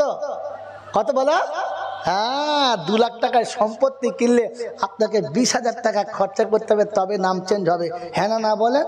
আর আপনার সত্তারের বেটি ছিল, জব্বারের বউ হবেন, নাম চেঞ্জ করতে লুঙ্গি দিয়ে হয়ে গেল। একটা লুঙ্গি দিয়ে সেই নিয়েছ। তোমার ছেলে দুটো ইংরেজি বলবে, তার জন্য টিউশনি মাস্টারকে 400 টাকা 600 টাকা দিতে হয়েছে। 600 টাকা না দিলে ইংরেজি মাস্টার টিউশনি পড়াবে না, তাই সপ্তাহে 3 দিন পড়াবে, 4 দিন পড়াবে না। আর মৌলবি সারা জীবন কোরআন শরীফ পড়াবে, বলে বিয়ের সময় একটা লুঙ্গি দিয়ে দিবি। আর কি করি, লুঙ্গি দিয়ে দিবি? লজ্জা লাগে না তোমার? তুমি সেই ফ্রি খেয়ে খেয়ে তোমার তো গোলা একদম ফ্রি হয়ে গেছে, চেন টেন তো কিছুই নাই। কমপক্ষে সত্য কথা বলো, যে বলো আল্লাহ রাস্তে আর কোরআন শেখার জন্য, এত বড় মশলা শেখার জন্য বলেন। একটা বন্ধু বলেন যে 10,000 দেবো, হিম্মত নাই। আমার কাছে পারলে 10 টাকা আগে গুনে বার করে দেবেন, বার করে মৌলবি 10,000। আপনি তো নিতে কোন সমস্যার সামনে আমাকে লজ্জিত করে পারলেন না বলতে। একটা নমুনা বলে যাচ্ছি, শুনে নেন। উত্তর নাই, নমুনা বলে যাচ্ছি। বন্ধু, আপনাদের হাওড়া জেলায় যতগুলো গ্রাম আছে, যতগুলো ছোটখাটো শহর আছে, যতগুলো ছোটখাটো টাউন আছে, প্রত্যেক টাউন গ্রামের একটা পানির ড্রেন আছে না নাই? গ্রামের জল নিকাশে ট্রেন আছে না নাই? জোরে বলেন। ওই উলুবেড়িয়ায়, বাগনানে, শহরের ভিতরে পানির ড্রেন আছে না নাই? ওই ড্রেনে যে পানিগুলো যায়, জমজমের না গোলাপ পানি? হ্যাঁ, ক্যাঁচড়া পানি। হ্যাঁ, জোরে বলেন। কি তাতে কি আছে? পেচ্ছাপ, পায়খানা, নোংরা, ধুলোবালি, পচা, দুর্গন্ধ, সাপ মোরা, ব্যাং মোরা, কুত্তা মোরা, শিয়াল মোরা, সব মোরা ড্রেনে পড়েছে। আর ওই পচা ড্রেনের পানি যাচ্ছে, পানিগুলো সব নাপাক নাপাক। জোরে বলেন। সব পানিটা, জোরে বলেন, নাপাক। আর যেমনি সব টাকা পানি ড্রেন থেকে গড়িয়ে গিয়ে কোলাঘাটের নদী পড়লো, নদীর পানি হলো কি করে ফাঁক? বন্ধু, এতগুলো নোংরা পানি ড্রেনে থেকে গড়িয়ে গিয়ে যখনই নদীতে পড়েছে, তো নদীর পানি হলো, জোরে বলেন, পাক। যদি বুদ্ধি থাকে তো একবার মাদ্রাসায় যাক, ওলামাদের কাছে হাঁটু গেড়ে বসুক, মাথা নিচু করে বসুক, আগে ভেবে চিন্তে দেখুক, ফের কোরআন হাদিসের উত্তর তখন শুনবেন, এখন না। খালি নমুনা শুনিয়ে দিলাম, দেখে নেন। আল্লাহ পাক বলেন পৃথিবীতে নমুনা রেখেছি আর দলিল কোরআনে রেখেছি।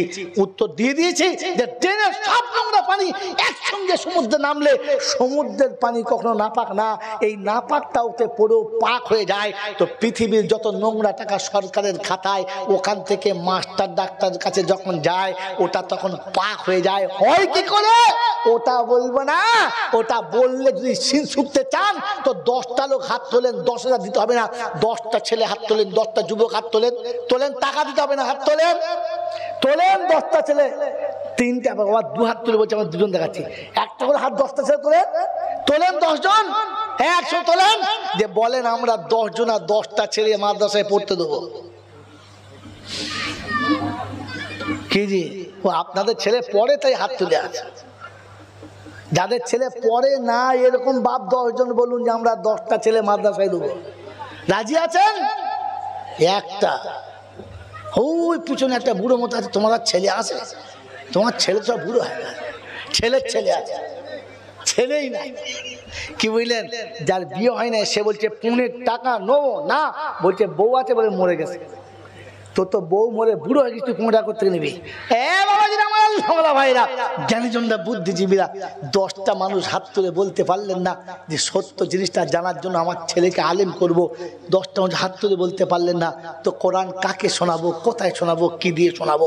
বন্ধু, এই জন্য আল্লাহর কাছে দোয়া করি, আসুন সকলে মিলে আল্লাহ আমাদেরকে সৎ পথে চলার, সত্য কথা বলার, সত্য জীবনে নিয়ে কবরে যাওয়ার তৌফিক দান করুক, বলুন আমিন। কই না কই, কোথায় গেল? প্রশ্নের উত্তর দেওয়ার জন্য নয়, উলুবেড়িয়া থেকে গাড়ি ছাড়লে এখন কখন চলে আসতো? কই উলুবেড়িয়া থেকে গাড়ি ছাড়লে এখন চলে আসতো না? কখন চলে আসতো?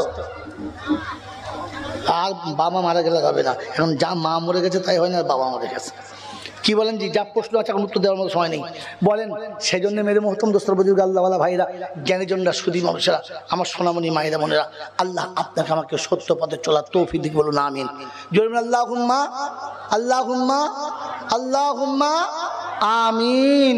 আমার বন্ধুরা, আমার আল্লাহওয়ালা ভাইরা, আল্লাহ পাকের পেয়ারা নবী সাল্লাল্লাহু আলাইহি ওয়াসাল্লামকে আল্লাহ পাক শুনেছি, হাবিব তোর উম্মতকে আমি কখনো কষ্ট দেবো না, তোর উম্মতকে আমি কখনো কষ্ট দেবো না। কি প্রশ্ন দেখেন তো, আমি চোখে দেখতে পাবো না। বলেন, আমি তোর উম্মতকে কষ্ট দেবো না, তোর উম্মতকে আমি বাঁচাবো, তোর উম্মতকে আমি বাঁচাবো। বললে আল্লাহ আমার উম্মত তো কি করে বাঁচাবেন আমি বুঝতে পারলাম না। আমার অনেক উম্মত কোরআন শরীফ পড়তে পারে না, তার মা বাপ জীবনে কোরআন শরীফ শুনতেই পায় নাই, তারা কি করে বাঁচবে? তাদের বাঁচার রাস্তা কি? আল্লাহ পাক বলেন, শোন, তোর উম্মত যাতে ফেঁসে না যায় তার জন্য বললাম তুই বলে দে, তোর উম্মত যদি 3 বার বিসমিল্লাহ সহ সূরা ইখলাস পড়ে, আমি 1 খতম কোরআন শরীফ পড়ার সওয়াব তার আমলনামায় দেব। একবার তেলাওয়াত করার সওয়াব তার আমলনামাতে দিয়ে দেব। ওই মুসলমানের ছেলে, হায়ার করে হাফেজ সাহেবের আর খতম দিতে হবে না, হায়ার করে হাফেজ সাহেবের আর বাপ দাদা খতম দিতে হবে না। যদি সত্যি বাপের ভালোবাসো, বাপের রক্তে যদি তৈরি হয়ে থাকো, তোমার দেহে যদি বাপের রক্ত থাকে, তাহলে আজ থেকে নিয়ত করো 5 ওয়াক্ত নামাজ পড়বো, আর প্রত্যেক নামাজের পরে 3 বার করে সূরা ইখলাস বিসমিল্লাহ সহ পড়বো। ফজরে, জোহরে, আসরে, মাগরিবে, এশার নামাজ পড়ে যখন অন্ধকার হবে, মুসল্লিরা সব চলে যাবে, বসে বসে কেঁদে কেঁদে বলুন, আল্লাহ কোরআন পড়তে পারি নাই, কোরআনের একটা সূরা তুই পড়লে 3 বার, শুনেছি 1 খতম, 1 বার তেলাওয়াত করার, 1 বার কোরআন শরীফ পড়ার সওয়াব দিবি। তাই আমি মাগরিবে, ফজরে, এশাতে, জোহরে সব জায়গাতে পড়েছি। ওই ফজরের নামাজের সওয়াবটা আমার আব্বাকে দিয়ে দে, জোহরেরটা আম্মাকে দিয়ে দে, আসরেরটা দাদুকে দিয়ে দে, মাগরিবেরটা নানাকে দিয়ে দে, আর বাকি যে একটা আছে ফুপু, খালা, মামা যারা আছে সবাইকে দিয়ে দে। এই 5 ওয়াক্তে 5 খতমের সওয়াব তুই আমার সব আত্মীয়দেরকে দিয়ে দে। আল্লাহ আমি যেটা পেরেছি সেটা করেছি। রব্বে দুল জালাল ওই ফেরেশতারা আমার হাবিবের উম্মত কোরআন পড়তে পারে না, তাই কোরআন পড়ার সওয়াবটা আশা করে তেলাওয়াত করেছে। আমি আল্লাহ যখন কাউকে দিই কম দিই না, আমার হাবিব যখন বলেছে এটা পড়লে দেবো, তুই শুনে রাখ ওই 5 খতমের সওয়াব আমি আল্লাহ ওই 5 জনের জন্য লিখে দিলাম। অতএব বন্ধু, আপনি মনে দুঃখ নেবেন না, কিন্তু কমপক্ষে কোরআন ভালোবাসেন, কারণ কোরআন আপনার বিপক্ষে চলে গেলে কাল হাসরের মাঠে নবীর চোখের পানিও কাজে লাগবে না। কোরআন যার বিপক্ষে যাবে, নবী যদি সুপারিশ করে তো কবুল হবে না, নবী যদি চোখের পানি ফেলে তো আল্লাহ নেবে না, কারণ কোরআন যার বিপক্ষে চলে গেছে ওইখানে নবীর চোখের পানি কাজে লাগবে না। তাই তো আল্লাহ নবী সাল্লাল্লাহু আলাইহি ওয়াসাল্লাম চাচা আবু তালিবকে কবরে শুইয়ে দিয়ে আকাশের দিকে মুখটা তুলে বলেছিলেন, আম্মি লা তারাকতু লিসাবিলি, ওগো চাচা আমার এমন রাস্তা তুমি বাদ দেখে গেলে না, আমি হাত দুটো তুলে রবের কাছে বলবো আমার চাচাকে বাঁচিয়ে নাও, এই রাস্তাটুকু তুমি রেখে গেলে না। বন্ধু, তাই কবরে শোয়ার আগে এমন কাজ করে যাবেন না যে কোনো মৌলবি আপনার জন্য হাত তুলতে লজ্জা পাবে, আপনার ছেলে আপনার জন্য হাত তুলতে লজ্জা পাবে, আপনার এলাকার গোলামারা হাত তুলতে লজ্জা পাবে। এমন আমল করে এমন অবস্থাতে কবরে যাবেন না, তাহলে আপনিও বাঁচবেন না, জাতীয় বাঁচবে না। এজন্য আমি আপনি আমল করে কবরে যাওয়ার চেষ্টা করবো ইনশাআল্লাহ। জোরে বলেন ইনশাআল্লাহ। কি লিখেছে? ইসলামিক কোন দৃষ্টি থেকে ব্যয়বহুল মাহফিল কিভাবে জায়েজ বা সঙ্গত? আরেকটা তাবিজের শরীয়তের তাবিজ হুকুম আছে, আর বড় মহিলাদের কি কোরআন পড়ানো যাবে? বড় মহিলাদের কোরআন পড়ানো আলেমের জন্য নিষিদ্ধ। আপনার যদি কোরআন পড়ানোর ইচ্ছা থাকে আপনার বিবিকে ভালো করে কোরআন শিখিয়ে দেন, বড় মহিলাকে বিবির কাছে পাঠান। লোকের বিবি দেখে আপনার ঢিবি নষ্ট করবেন না। পরে তাবিজ লেখা এই উদ্দেশ্যে যে আমার তাবিজে কাজ হবে, এটা বিশ্বাস করা যাবে না।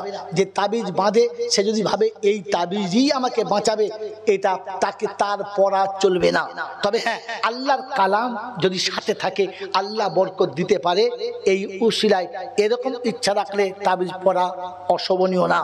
দ্বিতীয় কথা, যিনি লিখছেন সেই জন্য খেয়াল রাখেন আমার কলমের ডগে কিচ্ছু নেই, আমার লেখাতে কিচ্ছু হয় না। কাটনেওয়ালা জাত আল্লাহ কালামের উপর ভরসা করে দিয়েছি।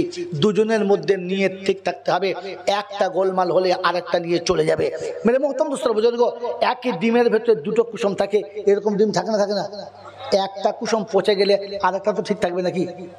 জোরে বলেন তো। লেখক আর লেনেওয়ালা দুজনের মধ্যে একজনের নিয়ত খারাপ হলে দুটো পচবে, মন থাকবে ইনশাল্লাহ। এখন তো তাবিজ যারা লেখে ওরা জানে আমি যা করছি আমারটাই হবে, আর যে নিচ্ছে সে জানে তাবিজই হবে। অতএব বুঝে নেন চলবে কি চলবে না, এবার আপনাকে বুঝে নিতে হবে। আর একটা প্রশ্ন কি, তা নেবে তো, তুমি দিচ্ছ না, চাইবে না, তা তো ওই অভ্যাস। ইসলামের দৃষ্টিতে ব্যয়বহুল্য মাহফিল জায়েজ হওয়ার কারণ কি বা কিভাবে জায়েজ? হ্যাঁ না বলেন মেরে মোহতরম দোস্ত বুজুর্গ, আল্লাহওয়ালা ভাইরা, একটা কথা শুনে রেখে দেন, রোগ যত বড় হবে অপারেশনের খরচা তত। হ্যাঁ বাবাজি, তুই তো 12 বছর বড় থেকে বই পড়ে ওই 42 বছর পায়দায় পরে গিয়ে লজিক শিখেছিস, আর আমি শালা ন্যানটা বেলায় পেচ্ছাপ করতে করতে কায়দা শিখেছি। কায়দা করার জায়গা পায় না। কি বুঝলেন জি? ইসলামে ব্যয়বহুল খরচা করে সামাজিক অনুষ্ঠান করা চলবে। এই কারণে মেরে মোহতরম দোস্ত বুজুর্গ, সস্তার জিনিসের সম্মান থাকে। জোরে বলেন না। মায়ের ভালোবাসা সস্তা বলে জীবনে মাকে কেউ প্রাধান্য দেয় না। প্রেমিকের ভালোবাসার দাম বেশি বলে হাতে লিখে চুমো খায় ময়না, কিন্তু জীবনে মার নামে কেউ চুমো খায় না, কারণ মা ফ্রিতে পেয়ে গেছে। বুঝতে পারেন না তো? ফ্রিতে জলসা করে দিলে আপনি মৌলবীদের ওই রকম করে ত্যাত্তার করে তাড়িয়ে দেবেন। আমার বন্ধুরা, আমার আল্লাহওয়ালা ভাইরা, ইসলামকে সম্মানের জায়গায় রাখার জন্য ওলামারা যত টাকা চাইবে চাইতে পারে, তোমার মন গেলে আনবে, না হলে আনবে না। তাহলে এই কথা বলতে পারবে না, ও তুমি জলসা করলে 50 দেবে, 1 লাখ নেবে, তোর বাপের কি? তো আন থেকে বলিস কে? তোর পাড়ি মৌসুম নাই দেখলে? আমার বন্ধু, আমার আল্লাহওয়ালা ভাইরা, তোমার ঘরের বউ লেখে পরের বউয়ের কাছে গেলে মাল তো একটু বেশি দিতে হবে। হ্যাঁ না? কথা বোঝে না।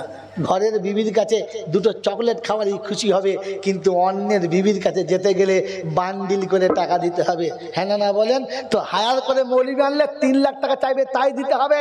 আর যদি তোমার কাছে হিম্মত থাকে তো পাড়ার মোল সাহেব কিনে পড়িলাম না, কে টাকা চাইবে? বিনা পয়সা তো মিলাদ সারা জীবন শুনেছ, হ্যাঁ না বলেন না? প্রশ্ন আমাকে কেন করতে এসেছেন? মসজিদের ইমাম সাহেবকে গিয়ে করুন না।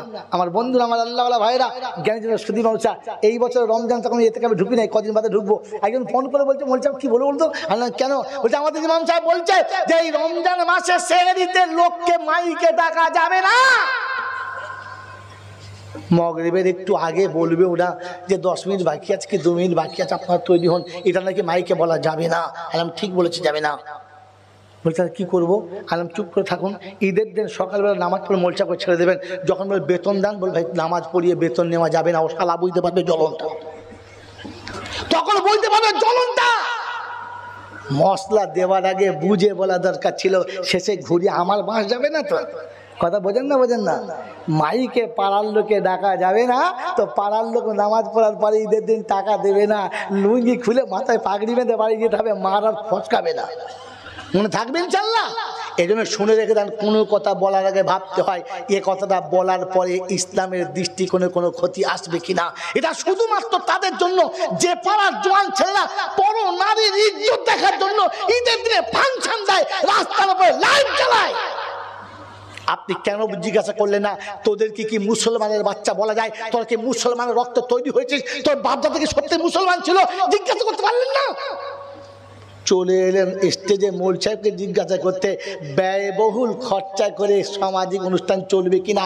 কেন বলতে পারলেন না যে আপনার বাড়ির সামনে যুবক ছেলেরা যেদিন ড্যান্স দিয়েছিল, পরের কচি কচি মেয়েগুলো নিয়ে এসে অর্ধেক দেহ খুলে দিয়ে লাফিয়েছে, আর পাড়ার যতগুলো বুড়ো ছিল লুঙ্গি ভিজিয়ে বাড়ি গেছে? বলতে পারলেন না? ওই হারাম খোরের বাচ্চারা, তোদেরকে বাউরির জন্ম দিয়েছে, কোন হিন্দু মুসলিমের জন্ম দিয়েছে, তোরা কি মুসলমানের বাচ্চা না?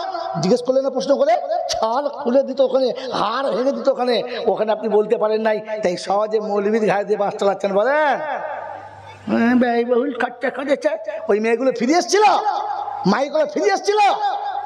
হয় বন্ধু, অন্যায় যত বড় করেছেন শাস্তি তত বড় হয়েছে। আল্লাহ আপনাকে আমাকে বোঝার তৌফিক দিক। ও না না, উলুবেড়ি এখনো ফেরোয় না? বিসমিল্লাহির রহমানির রহিম, আলহামদুলিল্লাহি রাব্বিল আলামিন, ওয়াসসালাতু ওয়াসসালামু আলা সাইয়্যিদিল আমবিয়া ওয়াল মুরসালিন ওয়া আলা আলিহি ওয়া আসহাবিহি আজমাইন। রব্বানা তাকাব্বাল মিন্না ইন্নাকা আনতাস সামিউল আলিম ওয়া তুব আলাইনা ইন্নাকা আনতাত তাওয়াবুর রহিম। ইয়া আরহামার রাহিমিন, ইয়া আকরামাল মুকরিমিন, ইয়া আদাস সামাদাল্লাযী লাম ইয়ালিদ ওয়া লাম ইউলাদ ওয়া লাম ইয়াকুল লাহু কুফুয়ান আহাদ। ইয়া হান্নান, ইয়া মান্নান, ইয়া দাইয়ান, ইয়া জাল জালালি ওয়াল ইকরাম। মাওলাই হাকিম, দুটো হাত তোমার দরবারে তুলেছি, অতীত জীবনের গুনাহগুলোকে মাফ করে দাও। জানা অজানা, দেখা অদেখা, দিনের আলোতে রাতে নাদারে, শিরক কুফর, অন্যায় অত্যাচার, বেদাত সাগীরা কবিরা, ছোট বড়, ইচ্ছায় অনিচ্ছায়, প্রকাশ্যে গোপনে ত্রুটি বিচ্যুতি বেয়াদবি হয়ে গেছে, সমস্ত ভুলকে ক্ষমা করে সাবাবটুকু সোনার মদিনায় আমার নবী পাকের রওজা মোবারকে পৌঁছে দাও। আয় আল্লাহ, খাস করে আম্মা জান খাদিজাতুল কুবরা রাদিয়াল্লাহু তাআলা আনহার রূহ মুবারকে সওয়াবখানা পৌঁছে দাও। আম্মা জান আয়েশা সিদ্দিকা রাদিয়াল্লাহু তাআলা আনহার রূহ মুবারকে সওয়াবখানা পৌঁছে দাও। तमाम নবীন, সিদ্দিকিন, সালিহিন, উলামায়ে দ্বীন, মুফাসসিরিন, গাউস, কুতুব, পীর, পাইগম্বর, ওলি, আব্দাল, উস্তাদ, মাশায়েখ, মুমিন, মুমিনা, উম্মাহাতুল মুমিনিন, আইম্মাই মুজতাহিদিন, শুহাদায়ে বদরিন, শুহাদায়ে উহুদ, শুহাদায়ে কারবালা, মুহাদ্দিসিন কিরাম, মুফাসসিরিন নিজাম, মুজাদ্দিদিন জামান, কুতুবে আলম যারা দুনিয়া ছেড়ে চলে গেছে, আল্লাহ সকলের আরওয়াহ মুবারকি সওয়াবখানা পৌঁছে দাও। আল্লাহ আমাদের মা বাপ, দাদা দাদি, নানা নানি, আত্মীয় স্বজন যারা চলে গেছে, মাতাকুল, পিতাকুল, শ্বশুর শাশুড়ি গোল, অন্ধকার কবরে, নীরব নগরী যারা ঘুমিয়ে গেছে, আল্লাহ সকলের কবরগুলো জান্নাতের বাগান বানিয়ে দাও। মৌলে হাকিম দুটো হাত তোমার দরবারে তুলেছি। গর্ভধারিণী মা, জনম দুঃখিনী মা, সারা জীবন আঁচলে আমাদেরকে রেখে মানুষ করে চলে গেছে। ওই মাকে আল্লাহ তুমি জান্নাতের বাগান দিয়ে দাও। রব্বির হামহুমা কামা রব্বায়ানি সগীরা, রব্বির হামহুমা কামা রব্বায়ানি সগীরা। আয় আল্লাহ, আমরা অসহায় পিতা দুটো হাত তুলেছি, নিরুপায় হয়ে আমাদের কচি কচি সন্তান যারা চলে গেছে, ঈদের পোশাক যাদের জন্য কিনতে পারলাম না, যাদের হাতে কোনো রকমের মিষ্টি মিঠাই দিতে পারলাম না, আয় আল্লাহ কবরের কাছে দাঁড়িয়ে বলে এলাম, আল্লাহ তোদের জন্য জান্নাতের খাবার রেখেছে। আমি বাপ চোখের পানি দিয়ে শুধু চলে এলাম। আল্লাহ এই বাচ্চাগুলোকে তোমার জান্নাতের বাগানে ফুলের ডালিতে তাদেরকে সাজিয়ে রেখে দাও। ইয়া রাব্বাল আলামিন, দয়া করে মেহেরবানি করে অসুস্থদের সুস্থ করে দাও, ঋণীদের ঋণ পরিশোধ করার তৌফিক দাও, কন্যা দায়ে পড়ে থাকা পিতাকে কন্যা দায় থেকে নাজাত দাও। রব্বি ইন্নী মাসানিয়া দুররু ওয়া আনতা আরহামুর রাহিমিন, রব্বি ইন্নী মাসানিয়া দুররু ওয়া আনতা আরহামুর রাহিমিন। মাবুদ, সুস্থতা, সবলতা, সচ্ছলতা ফিরিয়ে দাও। আল্লাহ আশার সমাপ্তি যারা বলেছে, জীবনে যতবার যারা বলে দোয়া করার জন্য, আল্লাহ প্রত্যেকের নেক মনোবাঞ্ছনা পূর্ণ করে দাও। আল্লাহ তুমি আমাদের টুটাফাটা দোয়াকে কবুল করে নাও। আল্লাহ জলসা যারা দিয়েছে যুবক বাচ্চারা, আল্লাহ তাদের হায়াত দারাজ করো, তাদের জানে মালে বরকত দাও, তুমি তাদের ইজ্জতের জিন্দেগি দাও, বেইজ্জতির খাতা থেকে নামটা কেটে দাও। আল্লাহ শান্তির জীবনে সারা জীবন বসবাস করার তৌফিক দাও। হযরতে পূর্ণুর জনাবে মুহাম্মদ রাসূলুল্লাহ সাল্লাল্লাহু আলাইহি ওয়াসাল্লামের সাদকায়ে তোফাইলে টুটাফাটা দোয়াকে কবুল করে নাও। আয় আল্লাহ তোমার শাহী দরবারে দুটো হাত তুলেছি মাবুদ রে, মরণের যখন সময় হবে, রমজানের মাসে মরণ দাও, জুমার দিনে মরণ দাও, রোজা রেখে মরণ দাও, দুনিয়াতে সেহরি করিয়ে দাও, ইফতারি তোমার আরশের তলাতে তোমার হাবিবের সাথে করিয়ে দাও। বৃদ্ধ বয়সে মরণের আগে কারো কাছে লাঞ্ছিত অপমানিত করো না, সন্তানদের কাছে বোঝা করে দিও না। আল্লাহ মরণের সময় যেন কারো কাছে অপদস্থ হয়ে মরণ হয় না, বেনামাজি হয়ে মরণ হয় না। আয় আল্লাহ এক ওয়াক্তে নামাজ হবে, তুমি ডাকবে, আর পরের রক্ত আসার আগে তোমার দরবারে হাজিরি হবে। আল্লাহুম্মা আরহামনা কাবলাল মাউত ওয়া রাহাতান ইনদাল মাউত ওয়া মাগফিরাতান বাদাল মাউত ওয়া লা তুহাসিবনা ইয়াওমাল কিয়ামাহ ওয়া লা তুআখিযনা ইয়াওমাল কিয়ামাহ ইন্নাকা আলা কুল্লি শাইইন কাদির। সুবহান রাব্বিকা রাব্বিল ইজ্জাতি আম্মা ইয়াসিফুন ওয়া সালামুন আলাল মুরসালিন ওয়ালহামদুলিল্লাহি রাব্বিল আলামিন।